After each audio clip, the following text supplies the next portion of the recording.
Muy bien. No sé si se me escucha. ¿Pueden confirmarme si se escucha, por favor? Sí se escucha, doctor. Listo. Muy bien, muchas gracias.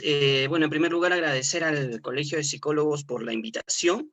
Y bueno, vamos a empezar con un poco la conversación y la exposición de este tema.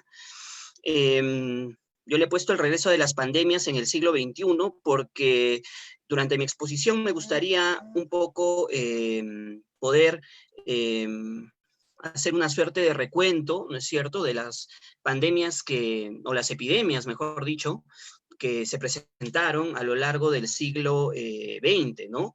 Y que configuraron una serie de, podríamos decir, de cambios a nivel no solamente personal, individual, sino sobre todo cambios a nivel estructural, ¿no? Cuando digo cambios a nivel estructural estoy refiriéndome básicamente a los cambios que tienen que ver con todo lo que todo lo que es la organización del Estado, ¿no? No solamente a nivel, digamos, de salud, sino también a nivel social, a nivel cultural. Hay una frase muy interesante que a mí siempre me ha, digamos, rondado, ¿no es cierto? Y es que las enfermedades o las pandemias o las catástrofes, como lo que ahora estamos viviendo con el COVID, por ejemplo, son una suerte de espías de las contradicciones. Es una frase que lo escuché en algún momento y yo creo que ejemplifica muy bien, refleja muy bien lo que ahora en este último tiempo, en este último año hemos vivido con esta epidemia mundial, ¿no? Y cómo es que eso nos permite de alguna manera reflexionar, ¿no es cierto?, respecto a cómo es que nosotros vamos cambiando nuestras percepciones y cómo es que nuestra sociedad, ¿no es cierto?, va de alguna manera desnudándose, va de alguna manera, digamos, nos va mostrando una cara que no nosotros no sabemos o no conocemos de la sociedad, ¿no es cierto?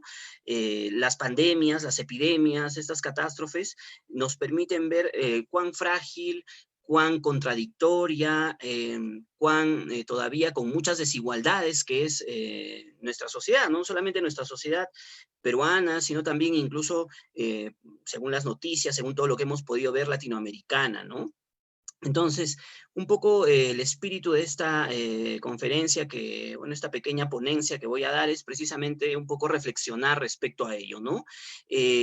Cómo es que estas epidemias, cómo es que estas enfermedades nos dan mucha información también respecto a todo lo que tiene que ver con el bienestar físico, con la salubridad pública, ¿no?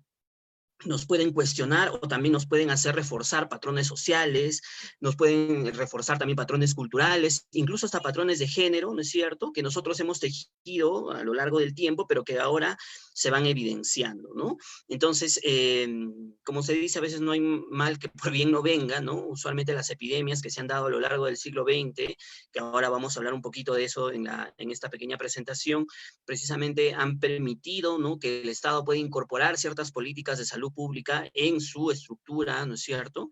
Y bueno, ahora también esperamos, pues, ¿no?, que el tema del COVID también pueda incorporar estos nuevos aprendizajes, ¿no? Cuando suceden estas dificultades, estos problemas, definitivamente son una fuente de aprendizaje importante, ¿no?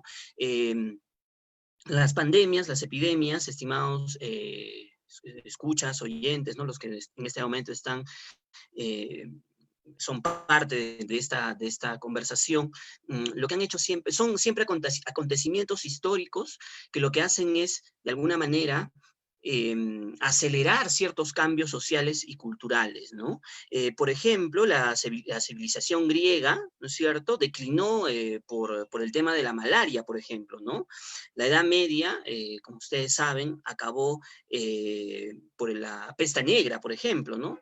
Y los incas, ¿no es cierto?, fueron vencidos, obviamente, no solamente por el tema de los conquistadores, pues, ¿no?, de españoles que vinieron acá a América, sino también por enfermedades como, por ejemplo, el sarampión o, por ejemplo, la viruela, ¿no?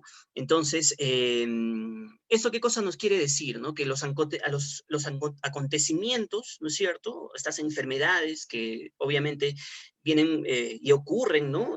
Por ciclos en el tiempo, ya como he dicho hace un momento, ¿no? En la Edad Media, en la Edad Antigua, ¿no es cierto? Incluso el propio virreinato peruano terminó también, no solamente con la conquista, vuelvo a repetir, sino con este tema de, digamos, estas enfermedades que asolaron también a los indígenas que vivían en nuestro país. Estas enfermedades, estas pandemias, entonces, no solamente nos permiten cuestionarnos respecto a nosotros como sociedad, sino también aceleran los cambios históricos, ¿no? Entonces, eso yo creo que es importante que nosotros podamos un poco entender ahora, y luego, finalmente, ya en la última parte de mi exposición, lo que vamos a hacer es cómo estos cambios, ¿no es cierto?, sociales, culturales, afectan pues a nuestra profesión, afectan a nuestra ciencia, ¿no? A la psicología. La psicología estará de alguna manera ajena a todos estos cambios, o es que también la psicología tiene algo que decir, tiene algo que aportar. Eso es muy importante y yo creo que es momento ahora, ¿no es cierto?, reflexionar sobre ello, ¿no? Y yo creo que ahora tenemos, los que hemos vivido pues esta pandemia en este año, ¿no es cierto?, tenemos un reto y también somos privilegiados también de cierta manera porque estamos viviendo un momento en el que se están acelerando muchos cambios, que ahora vamos un poco a hablar y vamos a hablar un poco a conversar, ¿no? Entonces, yo creo que primero haciendo este marco, que va a delinear las coordenadas de lo que voy a decir ahora en mi presentación, creo que podemos irnos entendiendo un poco, ¿no? Creo que tenemos dos ideas fundamentales, dos ideas principales. La primera es que las pandemias, las epidemias, ¿no es cierto?, aceleran cambios culturales, y la segunda es que cómo estos cambios culturales, ¿no es cierto?, afectan a la sociedad, afectan nuestra manera de ser, afectan nuestro modo de vivir, y cómo estos nuevos cambios, esta nueva forma de vivir que nosotros tenemos, puede responder, ¿no? Nuestra ciencia, la psicología puede responder a estos nuevos cambios, ¿no? Yo creo que ahora hemos acelerado ya cosas que, digamos, estaban viniendo desde tiempo atrás, ¿no es cierto? Yo creo que la pandemia ha permitido hacer eso, y bueno, lo que vamos a hablar ahora en esta pequeña presentación es sobre todo eso, ¿no? Un poquito haciendo una suerte de pequeño resumen, podríamos decir, de las pandemias que asolaron al Perú en el siglo XX, y cómo estas pandemias cambiaron de cierta manera nuestra sociedad, ¿no es cierto? Nos permitieron reflexionar sobre lo que nos está pasando, sobre lo que pasaba en ese momento, y luego al final un poquito, ya nos vamos a centrar en el COVID-19, ¿no? Cómo es que el COVID-19 ha cambiado nuestra manera de vivir, ha cambiado nuestra manera de hacer psicoterapia, ha cambiado nuestra manera de repente hacer el tema de la evaluación del diagnóstico, de la intervención en psicología, cómo es que ha cambiado nuestras relaciones sociales, ¿no? Cómo es que ha cambiado también nuestros vínculos sociales, ¿no? Eh, este evento planetario que hemos vivido definitivamente va a cambiar nuestra forma de vida, ¿no? De acá en adelante no vamos a ser los mismos, va a cambiar nuestras interacciones, va a cambiar nuestra manera de aprender, y es momento que nosotros reflexionemos sobre eso ahora, pero también qué cosa tiene que decir la psicología respecto a ello, ¿no? Entonces, muy bien, un poquito haciendo esa pequeña introducción, voy a empezar un poco a ir hablando sobre las diversas, digamos, pandemias o epidemias que han asolado a nuestro país, ¿no es cierto? Y cómo estas han ido cambiando un poquito la forma digamos, de vivir, ¿no? La forma de estructurar nuestra sociedad, ¿correcto?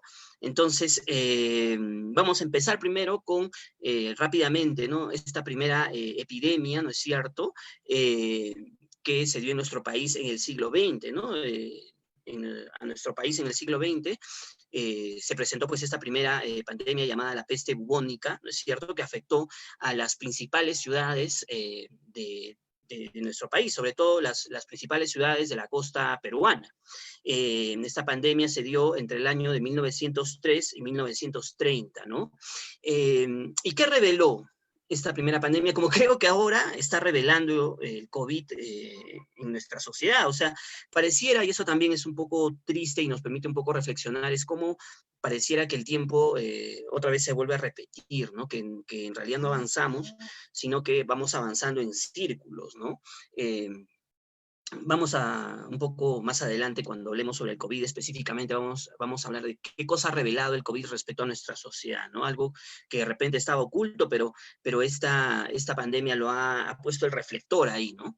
Pero, ¿qué cosa pasó, por ejemplo, en esta primera pandemia que se dio en los primeros años del siglo XX, ¿no? Como vuelvo a repetir, esta fue una enfermedad que asoló las principales ciudades de la costa peruana, ¿no es cierto? Se dio más o menos entre estos años. ¿Y qué cosa reveló esta pandemia? Bueno, las precarias condiciones de la vida urbana, ¿no? Sabemos que eh, eh, eh, nos dimos cuenta, gracias a la pandemia en ese momento, que en realidad las organizaciones dedicadas, por ejemplo, al tema de la sanidad, ¿no es cierto? Las organizaciones dedicadas, por ejemplo, al tema de la salud pública, lo que hicieron, como se hizo ahora, es, por ejemplo, culpar, ¿no es cierto? Culpar a los, digamos, estratos más bajos, a los grupos más pobres sobre esta enfermedad, ¿no? Cuando me refiero a los grupos más pobres, en esa época, por ejemplo, se culpó a los chinos, ¿no es cierto?, de ser de repente los responsables del origen de esta enfermedad, ¿no? Eh, en esta primera pandemia existieron médicos, precisamente, que atendieron, pues, a los enfermos, ¿no es cierto?, como ahora lo están haciendo, y se plantearon, pues, de alguna manera, algunas medidas a mediano y largo plazo, sobre todo que tenían que ver en el tema del saneamiento ambiental, ¿no? En ese tiempo, obviamente, la salubridad tenía mucho que avanzar, y precisamente esta enfermedad lo que hizo fue poner el reflector ahí, y se cambiaron políticas respecto a la salubridad, se cambiaron políticas respecto a la limpieza, ¿no es cierto? Y se creó, ¿no? Gracias a esto, podríamos decir, aunque suene contradictorio, en 1903, la Dirección de Salubridad Pública, precisamente para combatir esto, ¿no? Esta primera Dirección de Salubridad Pública, creada en 1903, fue la primera Agencia Nacional de Salud, ¿no?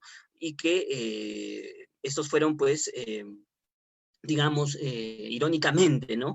Fue, digamos, una medida que ayudó a aprovechar positivamente, ¿no?, la campaña contra la peste bubónica. Pero lo que quiero un poco acá enfatizar es lo que dije hace un momento, ¿no? Como en ese instante también se culpó, ¿no?, a las clases más pobres, se culpó a los inmigrantes, ¿no? Como ahora también seguramente ustedes están viendo en las pantallas, ¿no? Ustedes ven los reportajes, ustedes ven de alguna manera, los noticieros, y ustedes no van a ver nunca, por ejemplo, que se metan los camarógrafos, que se metan los reporteros a los barrios residenciales en Lima, ¿no es cierto?, para ver si es que ellos se reúnen o no, sino generalmente van a los barrios populares, ¿no es cierto?, culpan a las personas por haberse reunido, ¿no es cierto?, en los mercados de repente, y tal vez no es que el Estado mismo asume esa responsabilidad, que en realidad es de todos, ¿no es cierto? No quiero decir que el Estado tiene su responsabilidad, nosotros también como ciudadanos tenemos la responsabilidad, pero uno de los discursos que hubo, por ejemplo, en estos últimos tiempos, fue que la responsabilidad absoluta y total era de nosotros, ¿no? Era de las personas, ¿no? Cuando estábamos en uno de los picos más altos, ¿no? Entonces, esa fue una de las primeras, digamos, epidemias en el siglo XX, si es la primera, como digo, y permitió un poco, de alguna manera, a la luz de lo que ocurrió en ese lugar, también explicarnos lo que ocurre ahora, ¿no? Yo creo que es bien importante ver nuestra historia para entender un poco la manera en la que se ha, de alguna manera, enfrentado, ¿no?, la epidemia que hemos vivido este año. Luego de ello, ¿no es cierto?, apareció en el año de 1919 y 1922, perdón, la epidemia de la fiebre amarilla, ¿no es cierto? En este caso, atacó a digamos, las localidades, digamos, portuarias y azucareras de la costa norte, ¿no? Y en este caso fue combatida, ¿no es cierto?, no solamente del Estado, sino gracias a la intervención de la Fundación Rockefeller, ¿no? En esta campaña también, digamos, fueron aplicadas estas campañas. Miren lo que voy a decir, ¿ah? Todo lo que estoy diciendo en cada una de estas enfermedades, cuando uno va estudiando cómo es que se han enfrentado las enfermedades a lo largo del siglo XX, aparentemente se repiten, ¿no? Pareciera que no habríamos aprendido nada, ¿no? Como dije hace un momento, en esta primera epidemia, primera enfermedad, por ejemplo, la peste bubónica, lo que se hizo, en primer lugar, fue culpar a las clases más pobres, fue culpar a los inmigrantes, ¿no es cierto?, sobre lo que estaba ocurriendo, ¿no? En el caso de la fiebre amarilla que se dio ya en los años 20, ¿no es cierto?, del siglo pasado, hubo una campaña, obviamente, desde el Estado, pero esa campaña, estas políticas sanitarias fueron aplicadas de un modo autoritario, ¿no? Como a veces se estaba dando acá ahora, ¿no? Por ejemplo, que no se permitía salir los domingos, o sea, que no había una lógica, ¿no es cierto?, para poder enfrentar, ¿no? Obviamente, yo estoy absolutamente de acuerdo en las medidas de restricción que ha dado el Estado, pero a veces esas medidas de restricción no tenían mucha lógica, ¿no?, en relación a lo que ocurría en el día a día. Si ustedes se acuerdan, seguramente al inicio de la pandemia, hubo un tiempo en el cual, por ejemplo, se mencionó que se tenía que salir por géneros, ¿no? Se tenía que salir primero el género masculino y luego el género femenino, sin entender mucho de la idiosincrasia de nosotros como sociedad, como país, ¿no? Y eso generó también en los mercados mucho más aglomeración, ¿no? Entonces ahí cuando hay cuando se, digamos, se instauran políticas públicas, ¿no?, que son muy rígidas, que son muy autoritarias, pues definitivamente no funcionan, ¿no? Y eso fue lo que ocurrió, por ejemplo, cuando se hizo o se combatió esta fiebre amarilla en esta época, ¿no? Entonces, acá hubo más una política, digamos, más autoritaria, ¿no es cierto? Y no se enfatizó en los programas comunitarios, no se enfatizó en los programas de salud, ¿no es cierto? Entonces, acá podemos estar encontrando un poco las pistas de cómo hemos manejado esta enfermedad, ¿no es cierto? Y que nos dan algunos aprendizajes, ¿no?, de cómo poder manejarlo mejor. Obviamente una enfermedad que definitivamente todavía no ha acabado, ¿no? Todavía estamos viviendo en un periodo de incertidumbre, estamos viviendo en un periodo eh, de mucha, todavía, digamos, de muchas incógnitas. No sabemos cuándo va a llegar, por ejemplo, la, eh, la vacuna, no sabemos si vamos a regresar a las clases, no sabemos cuándo vamos a regresar a las clases virtuales, no sabemos todavía si es que vamos a tener la vacuna disponible para todos, no sabemos si todos también, cómo van a ser las políticas o las campañas para estas vacunaciones, porque también esta, digamos, esta conversación, todo este debate respecto al COVID, también ha generado un montón de voces, ¿no es cierto?, que también han sido en contra, digamos, de todo lo que estamos viviendo, ¿no?, anticientíficas, ¿no? Entonces, eso también es importante que nosotros podamos tomar en cuenta y cómo es que eso va repitiéndose ahora, ¿no? Posteriormente, en los años 30 también, eh, eh, durante este tiempo en las comunidades de los Andes se combatió precisamente el tifus y la viruela, ¿no es cierto? Ahora, obviamente esto se combatió junto con, o gracias, ¿no es cierto?, a toda esta corriente indigenista que se dio en esa época, ¿no? Uno de los protagonistas del esfuerzo, ¿no es cierto?, por combatir, por la sanidad pública en estas épocas fue el médico Manuel Núñez Butrón, ¿no es cierto? Él, de alguna manera, lo que hizo fue crear unas brigadas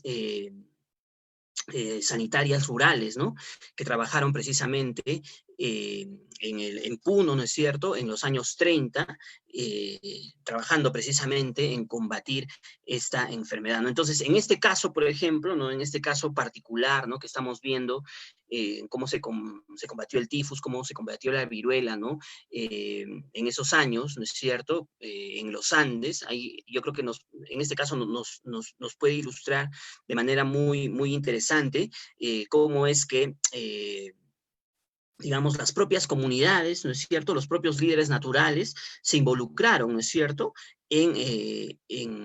digamos, en combatir esta epidemia, ¿no? Quiere decir que desde la propia población nació, ¿no es cierto?, esas respuestas creativas, nació estas respuestas, digamos, eficaces contra la adversidad.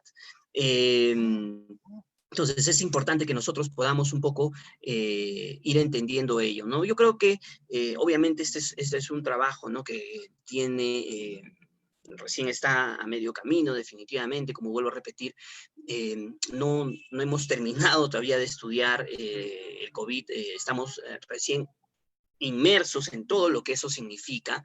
De acá a unos años recién vamos a tener una visión clara, ¿no? De cómo es que nos ha cambiado, de cómo es que hemos enfrentado esta enfermedad, ¿no? Y cómo nosotros, y qué soluciones creativas hemos generado, ¿no? Yo creo que ahora tenemos unas respuestas que ahora vamos un poco a comentar y que sin duda nos van a permitir en el futuro estar mejor preparados, ¿no? Pero una de las maneras para estar mejor preparados es precisamente viendo nuestro pasado, ¿no? Intentando estudiar cómo es que se han combatido estas enfermedades a lo largo del siglo XX y cómo es que ahora nosotros, tomando esos aprendizajes, podemos combatirlo, ¿no? Porque ustedes han visto en la presentación de mi ponencia, en realidad esta es una de las primeras pandemias de muchas, ¿no? Que dicen los científicos que vamos a tener a lo largo de este siglo, ¿no? Producto de la deforestación, producto del cambio ambiental, producto de esta manera en la que nosotros nos estamos relacionando con el medio ambiente, es muy probable que podamos tener más y más enfermedades de este tipo, ¿no? Incluso hay un video muy interesante en internet que seguramente muchos de ustedes lo han visto, en el que de alguna manera Bill Gates, por ejemplo, prácticamente predice lo que ahora pues nosotros estamos viviendo, ¿no? Con esto del COVID. Finalmente, y antes, bueno, antes de entrar a lo que ya tenemos que ver respecto al COVID, antes de que nos gane el tiempo, también en nuestro país hubo más o menos también alrededor de los años de 1939, ¿no es cierto? En el Cusco, ¿no es cierto? Es básicamente en Quillabamba, ¿no? En la selva central de Cusco, eh, ocurrió pues la pandemia o la epidemia de la malaria, ¿no es cierto? Eh, esta pandemia, ¿no es cierto? Esta violenta epidemia lo que hizo fue mostrar la vulnerabilidad, ¿no es cierto?, de las personas migrantes, de la población migrante, y también esta precariedad, ¿no?, de la colonización de la ceja de selva y de la selva, ¿no? Acá también vemos que acá hubo pues también una suerte de resistencia de los hacendados, precisamente para construir, ¿no es cierto?, una infraestructura apropiada, una infraestructura sanitaria apropiada, ¿no? Entonces, acá tenemos que, y esta enfermedad también lo que nos hizo fue permitirnos un poco entender, ¿no es cierto?, eh, cómo es que se entiende este tema de la enfermedad, ¿no es cierto?, según las tradiciones, ¿no?, regionales, geográficas, ¿no? Es muy diferente cómo se entiende, cómo se entendió en ese momento el tema de esta enfermedad tanto en la costa, en la sierra, como en la selva, ¿no? Eso también los factores culturales a nosotros nos ayudan mucho a entender esto, ¿no? Nos ayudan mucho, no solo, porque si entendemos el factor cultural, yo creo que vamos a entender también, digamos, o vamos a combatirlo mejor, ¿no? Si nosotros entendemos en qué sociedad es la que estamos trabajando, en la qué sociedad estamos viviendo, ¿no? Para poder, de alguna manera, combatir, entender, ¿no es cierto? Y proponer algunas soluciones, ¿no? Entonces, esa fue una digamos, de las enseñanzas, ¿no? Y eso es muy importante que nosotros podamos un poco entender, ¿no? Eh, y eh, cómo es que esto nos preparó luego para entrar, ¿no es cierto?, a una salud pública mucho más moderna en el siglo XX, ¿no? Eso es importante que nosotros podamos entender. Como dije hace un momento, ¿no? A veces las epidemias, a veces las pandemias lo que hacen es, de alguna manera, acelerar, ¿no es cierto?, ciertos cambios sociales, ciertos cambios políticos, ciertos cambios también culturales, ¿no? Y finalmente la última pandemia, la última epidemia del siglo XX, ¿no? Fue, a ver, perdón, ahí está. La última pandemia, la última epidemia del siglo XX fue la epidemia del cólera, ¿no? En este caso, causó eh, una cantidad eh, importante de casos en todo el país, ¿no es cierto? Eh, y afectó pues no solamente la parte, digamos, social, sino también la parte económica, ¿no? Afectó la exportación de pescado, por ejemplo, afectó la industria turística, como lo que está haciendo ahora, ¿no? Ahora hemos visto que esta enfermedad no solamente afecta a la salud, sino afecta a todo nivel, ¿no es cierto? Entonces, igual de la misma manera, en esa época, ¿no? Tal como lo estamos viviendo ahora, en esa época también, como ustedes seguramente recuerdan, estábamos saliendo de una crisis económica de la década del 80, estábamos viviendo también con todo el tema del terrorismo, eh, estábamos de alguna manera intentando pues reconstruir un país prácticamente en escombros, ¿no? Y bueno, pues en el 91 pues vino esta pandemia, ¿no? Esta epidemia del cólera, ¿no? Que se convirtió pues en el símbolo, ¿no? De la crisis que nosotros vivíamos en esa época. Eh, Aquí igualmente, como ocurrió en la peste bubónica, como se acuerdan, como está ocurriendo ahora, ¿no es cierto? ¿Cuál fue el primer legado de esta pandemia? La primera consecuencia de esta pandemia fue precisamente que se atribuía la responsabilidad, ¿no es cierto?, a las víctimas de la misma, ¿no? Como ahora ha ocurrido, ¿no? Se estaba atribuyendo la responsabilidad a nosotros, ¿no? Cuando el Estado también tiene, digamos, mucha importancia, ¿no? Cuando digo importancia me estoy refiriendo a todo lo que ahora estamos viviendo, el saneamiento ambiental, ¿no es cierto? Lamentablemente en esa época, como que ahora también se estaba ocurriendo, ¿no es cierto? Se estaba considerando o se consideraba la salud pública como un asunto individual y familiar y no como una competencia del Estado, ¿no? Cuando en realidad pues definitivamente es una competencia del Estado. No totalmente, obviamente debe haber un equilibrio entre ellos, ¿no? Entonces, un poco viendo esta suerte de recorrido de lo que hemos estado un poco conversando hasta este momento, antes de que me gane el tiempo, eh, yo creo que podemos hacer ya un análisis, podemos sacar una conclusión de que existe, ¿no?, una relación entre pobreza y enfermedad, ¿no? Según las estadísticas, por ejemplo, del COVID ahora, donde ha habido mayor cantidad de infectados y de muertes ha sido precisamente en las clases populares, porque precisamente el hecho de la cuarentena, el hecho que no permitían salir a la gente a trabajar, obviamente a una persona que tiene un sueldo fijo, que tiene una cuenta en el banco, una persona que puede trabajar desde su casa, pues normal, ¿no? No hay ningún problema, no pasa nada, ¿no? Pero aquellas personas que viven del día a día, en una economía tan informal como la nuestra, ¿no? Nuestra economía es una de las más, una de las economías más informales del mundo, ¿no es cierto? Las personas viven del día a día, no puedes tener tanto tiempo a las personas en cuarentena, y obviamente esas personas han tenido que salir, porque si no salían, si no se morían de la enfermedad, se morían de hambre probablemente, ¿no? Entonces ahí vemos que siempre vamos a encontrar pues esta relación entre pobreza y enfermedad, ¿no? Y un poco a lo largo de lo que hemos visto podemos darnos cuenta, y ahí ya vamos a enfocarnos en lo que ha ocurrido ahora en nuestro país, eh, podemos darnos cuenta, ¿no?, que siempre, ¿no?, siempre nuestro país lo que ha hecho, ¿no es cierto?, y al parecer no hemos entendido todavía cómo hacerlo, siempre nuestro país ha tenido respuestas a las epidemias, ¿no?, que son sobre todo primero autoritarias, ¿no? Hay una respuesta ahí autoritaria, ¿no? Los toques de queda tan rígidos, eh, que pareciera no han servido, ¿no? Porque nosotros somos uno de los países, después de Brasil, eh, que mayor, digamos, tasas de positividad y mortalidad han tenido, ¿no? Entonces quiere decir que no ha funcionado. Eh, entonces, a veces esta respuesta autoritaria no es la adecuada, ¿no? Una respuesta controlista, una respuesta insuficiente, ¿no? Entonces, es necesario eso, ¿no? Es necesario como, de alguna manera, eh, y como señalaban, pues, todos los sanitarios, los médicos sanitarios, en los primeros años del siglo XX, ¿no es cierto?, cómo es que la pobreza produce enfermedad, ¿no? Eh, es así, ¿no? Las personas más pobres son las personas más vulnerables a la enfermedad, pero también, como estamos viendo ahora, ¿no es cierto? Ahora la enfermedad, ¿no?, la pandemia, el COVID, también produce pobreza, ¿no?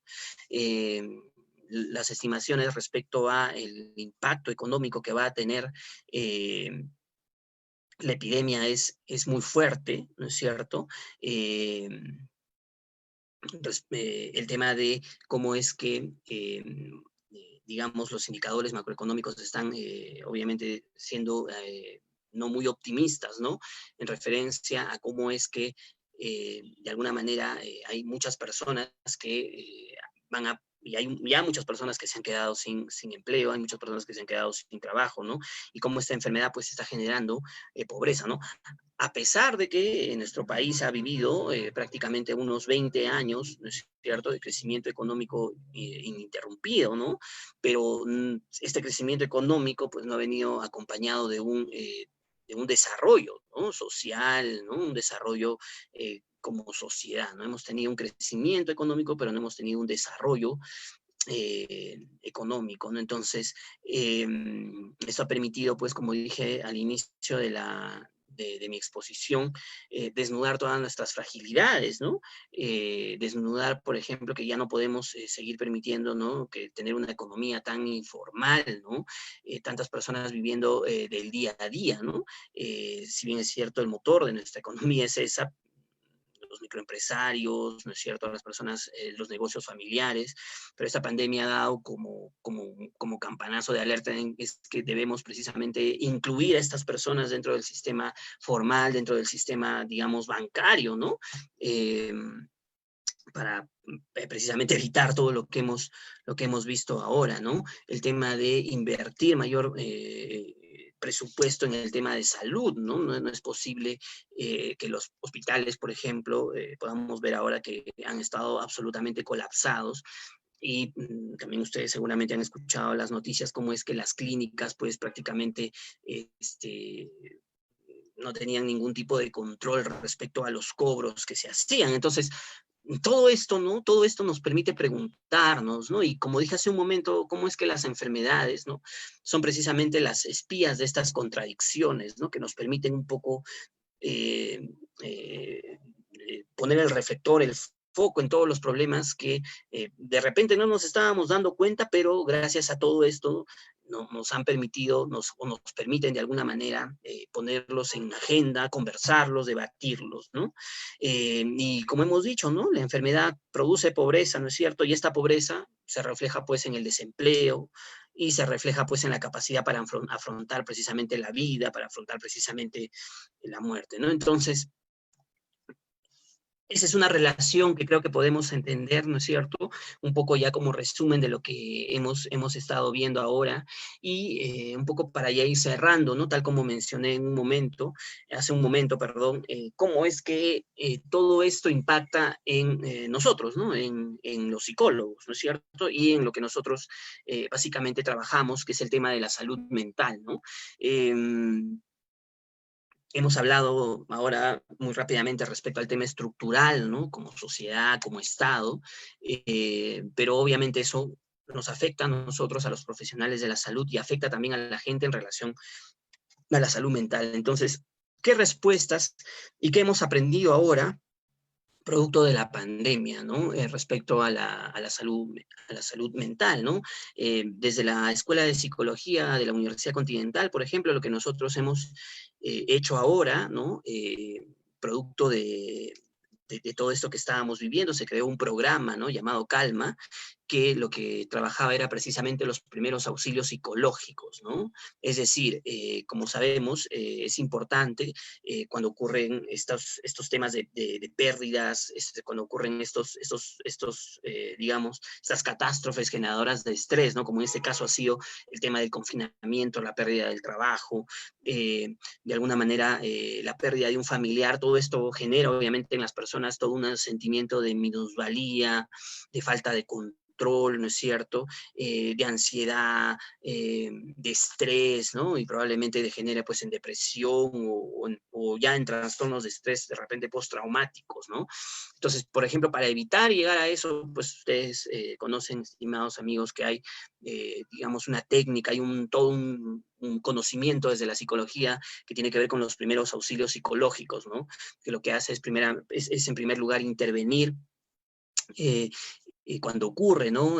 Una catástrofe, una epidemia, una pandemia, ¿no? Para precisamente dar ese abordaje, dar este soporte emocional en estos primeros momentos en lo que ocurre, para evitar luego que este proceso ansiógeno natural, digamos, primario, luego pueda derivar en una enfermedad, en un trastorno, mejor dicho, más grave, ¿no? Entonces, yo creo que eso es importante, ¿no?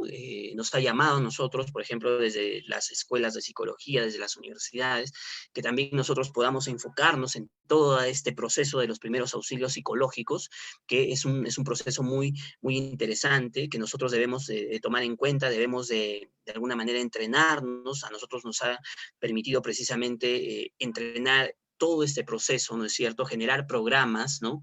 De voluntariado, precisamente para brindar soporte a estas personas, de soporte gratuito, ¿no? A estas personas que pudieran tener algún tipo de digamos, de proceso, ¿no? Producto de todo lo que ahora hemos estado viviendo, ¿no? Eso ha sido uno de los aprendizajes importantes que nos ha dejado la pandemia. Yo creo que el tema de los primeros auxilios psicológicos debe convertirse en una área de investigación, en un área de intervención importante en todas las universidades, ¿no?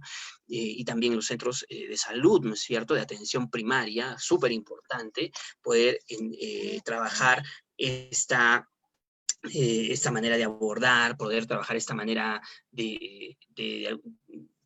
podremos decir, eh, de enfrentar, ¿no? A ver, y es todo un tema de especialización, es todo un tema de trabajo que yo creo que nos va a permitir a nosotros reflexionar mucho mejor y entrenarnos mucho mejor, ¿no? Yo creo que la pandemia nos ha llevado a eso, nos ha obligado, si se quiere, a trabajar, ¿no? En esta área muy importante que son los primeros auxilios psicológicos, ¿no?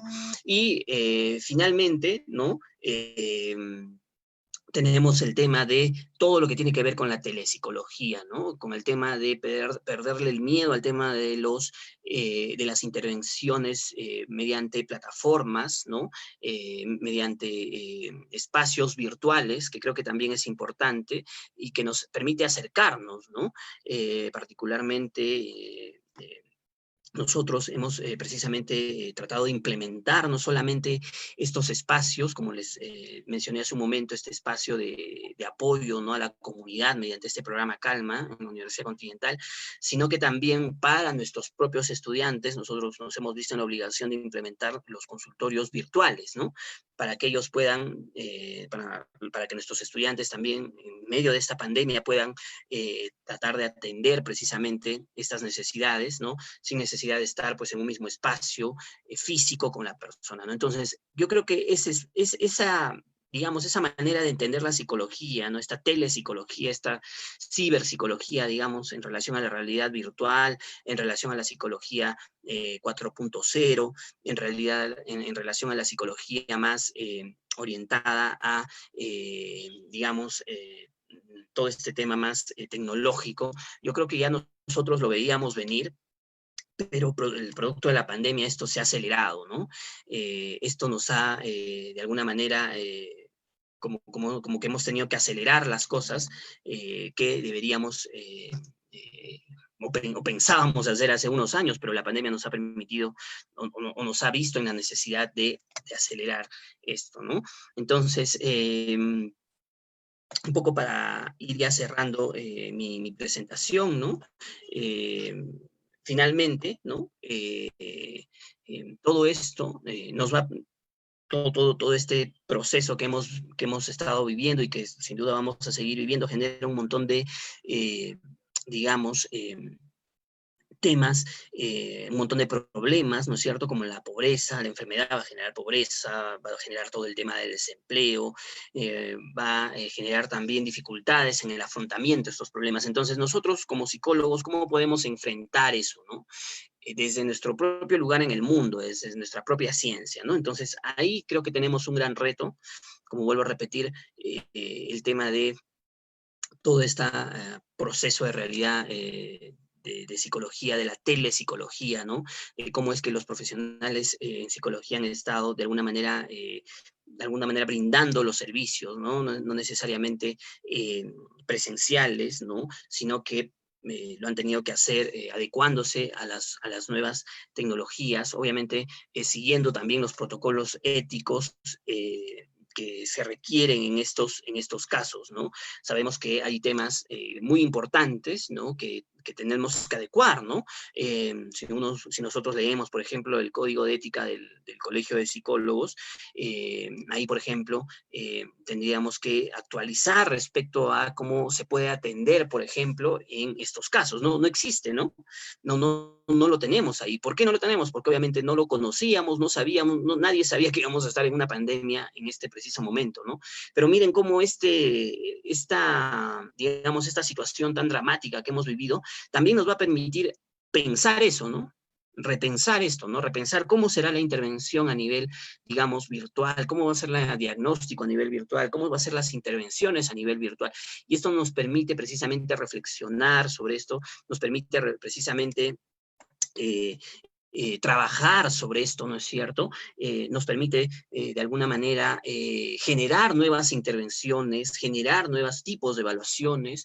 Hace poco también yo estaba conversando también con un representante de Pearson Clinic, ¿no? Sobre las nuevas test, ¿no? Ya de repente acá en el futuro se va a tener que combinar los test virtuales con los test digitales, ¿no? Entonces también ya es momento, ¿no? De que nosotros también podamos un poquito ir a ese lado, ¿no? A ver cómo nosotros combinamos esta intervención presencial con esta intervención virtual, ¿no? Entonces, todo esto nos va a permitir de alguna manera, vuelvo a repetir, de nuestro espacio, nosotros no somos economistas, pues nosotros no somos sociólogos, ¿no? Que no vamos a, digamos, plantear de alguna manera soluciones a la pobreza, al desempleo, pero sí vamos a poder a plantear soluciones en función al afrontamiento que debe tener las personas cuando ocurran estos problemas, ¿no? Vamos a ver que ahora van a haber muchas personas preocupadas precisamente por todos estos problemas familiares, económicos, sociales que ahora hemos estado viviendo. Entonces la pregunta de nosotros es, ¿cómo vamos a responder desde nuestro lugar en el mundo, ¿no? Desde nosotros como psicólogos, ¿no? ¿Qué respuestas vamos a dar desde la salud mental, ¿no? Y un poco para terminar, ¿cómo estas respuestas luego van a poder ser ya cohesionadas desde políticas públicas, ¿no? Porque y ahí está, yo creo, la importancia, y con esto quiero terminar, porque creo que ya estamos un poco con el tiempo. Eh, nosotros debemos, ustedes saben que la política pública es algo que se implementa desde el Estado, ¿no? Entonces, ¿cómo nosotros llegamos a implementar una política pública? ¿Quién dice, no es cierto, que una política pública es buena o es mala, funciona o no funciona? Precisamente quien le debe decir al Estado, ¿no?, que una política pública es buena, es adecuada, va a funcionar, somos nosotros, ¿no? Es decir, eh, hay una, hay una frase que me parece que dijo el presidente, ¿no? Su último presidente que hemos tenido hace poco, respecto a la sin ciencia no hay futuro, ¿no? Yo creo que los investigadores, desde todas las áreas, y en este caso, por ejemplo, los investigadores desde la psicología, ¿no es cierto? Ahora es papel de nosotros empezar a investigar, ¿no es cierto? Para que esa investigación, esa data, esas respuestas que nos da la investigación, luego las políticas públicas las puedan tomar y las puedan adaptar, ¿no? Eh, por eso menciono esto lo que he estado hablando respecto a la telepsicología, respecto a combinar de repente los tratamientos virtuales con los tratamientos presenciales, respecto a que las universidades puedan incluir también el tema de la virtualidad en la atención psicológica, el tema de la ética en la intervención psicológica, el tema de los seguros, por ejemplo, para la atención mental, de la salud mental, ¿no es cierto? El tema del esto, por ejemplo, para el tema de salud mental, todo eso son políticas públicas, pero que deben venir desde nosotros, ¿no? Deben venir desde la investigación, deben venir desde la academia, ¿no? Entonces, la pregunta es, ¿qué políticas públicas ahora nosotros vamos a dar, ¿no? O sea, mejor dicho, ¿qué data, qué información, qué respuestas nosotros como profesionales vamos a dar al Estado, a la gente que toma decisiones para que se puedan implementar estas políticas públicas? Yo creo que eso es muy importante. Como digo, ahora estamos en un camino de trabajo, ¿no? Ahorita estamos en un camino con investigación. No podemos ahora, de alguna manera, dar todavía las respuestas, porque todavía, como hemos dicho, no ha terminado esto. Todavía en muchos lugares de nuestro país todavía existen ciertas restricciones, todavía continúan las clases virtuales, tanto a nivel de educación básica regular como la intervención, como en la educación superior.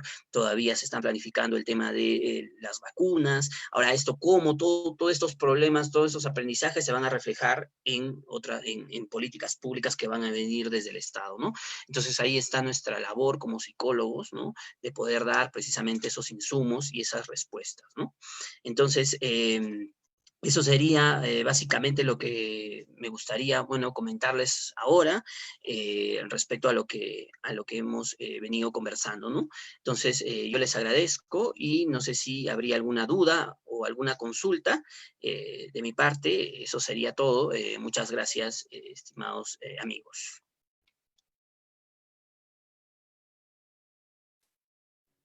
Correcto, doctor. Al parecer no hay ninguna consulta de parte del público. ¿Algo más que desea agregar a la ponencia que nos acaba de presentar? Sí, gracias, Alejandro. Bueno, sí, lo que me gustaría un poco agregar, lo que me gustaría un poco recomendar de repente, hay bibliografía muy interesante respecto a lo que un poco he venido comentando. Hay un libro clásico que definitivamente debería ser un libro de consulta, ¿no es cierto? Es un libro de un investigador, Marcos Cueto, ¿no? Salud y Sociedad en el Perú del siglo XX. Eh, es un libro muy interesante que yo les recomendaría que puedan leer, que puedan consultar, ¿no es cierto? Es un libro que precisamente nos permite de alguna manera entender, ¿no es cierto?, cómo es que hemos de alguna manera enfrentado, ¿no? Cómo se han enfrentado las pandemias en el siglo XX y cómo a veces nosotros hemos de alguna manera repetido, ¿no? Hemos repetido esos mismos errores, ¿no es cierto? Ese es un libro que a mí me parece muy importante que ustedes puedan de repente consultar, ¿no? Y también hay otra bibliografía que es muy importante, que también a los que les interesa de repente el tema de un poco cómo se ha trabajado, cómo es que se ha de alguna manera enfrentado esta epidemia, ¿no es cierto?, en el siglo XX y cómo lo hemos venido enfrentando ahora, porque como vuelvo a repetir, es muy importante que nosotros podamos entender, ¿no? Es muy importante cómo nosotros podamos recoger, ¿no?, los aciertos también, ¿no?, y los errores del pasado, ¿no? Cómo es que se ha podido enfrentar estos problemas. Hay un trabajo también muy interesante, una tesis muy interesante sobre cómo es que hay un estudio, ¿no?, clínico, hay un estudio epidemiológico, por ejemplo, de cómo se dio el cólera, por ejemplo, ¿no? Cómo es que se enfrentó el cólera en nuestro país en el año de 1921. Es una tesis de maestría de Luis Urteaga, también muy interesante, que ustedes de repente podrían un poco digamos, consultar, ¿no? Y también hay otro libro que a mí también me gustaría que se pueda de repente consultar, ¿no? Producto de que como esto también nos ha a nosotros, como digo, estas epidemias de alguna manera desnudan nuestros problemas, desnudan nuestras contradicciones, desnudan estas dificultades que nosotros vamos teniendo día a día, ¿no? Hay un libro también muy interesante llamado Con la vida a cuestas, mujer, empleo y condiciones de vida, ¿no? En realidad la pandemia ahora del COVID ha afectado de manera distinta tanto a hombres como a mujeres, no ha afectado de la misma manera, ¿no? En realidad se han visto más afectadas las mujeres, ¿no es cierto? Entonces ahí tenemos también un tema de género en relación a este tema. Entonces hay un libro también muy interesante, ¿no?, llamado Con la vida a cuestas, mujer, empleo y condiciones de vida, ¿no? De Antonio Costa y Carmen Tocón. También es un libro que yo sugeriría, yo recomendaría que se pueda consultar, ¿no? Y bueno, como recomendación final, ¿no? Simplemente yo creo que es importante, yo creo que esto nos ha, de alguna manera, esta epidemia, ¿no? Global, planetaria, nos ha permitido, de alguna manera nosotros, ¿no es cierto?, nos debe llamar como les menciono, a reflexionar, ¿no? Sobre qué cosa hacer desde nuestro lugar en el mundo, desde nosotros como psicólogos, ¿no? Readaptarnos, adecuarnos, ¿no? Ser flexibles a lo que pueda ocurrir, ¿no? ¿En esto qué me refiero? Precisamente a este tema de cómo nosotros ahora poder adecuar tanto la presencialidad con la virtualidad, por ejemplo, en relación a nuestras intervenciones, o, por ejemplo, el tema de eh, cómo nosotros podemos, de alguna manera, evaluar, por ejemplo, con criterio ético, con criterio, de alguna manera, científico, ¿no? No es lo mismo evaluar a una persona cuando está, de alguna manera, eh, de manera presencial, sino cómo es que nosotros ahora vamos a tener que adecuarnos a estas nuevas realidades. No sabemos, como vuelvo a repetir, cómo es que va a cambiar nuestra vida, porque todavía no hemos terminado de pasar todo este proceso, pero sin duda y definitivamente vamos a tener que convivir entre lo virtual y lo presencial, ¿no? De acá en más. Entonces, es importante que nosotros podamos tomar en cuenta ello, es importante que nosotros finalmente también nos podamos adaptar, ¿no?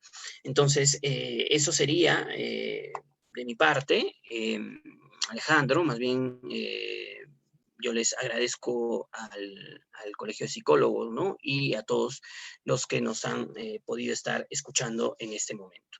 Entonces, muchas gracias, Alejandro. De mi parte, eso sería todo.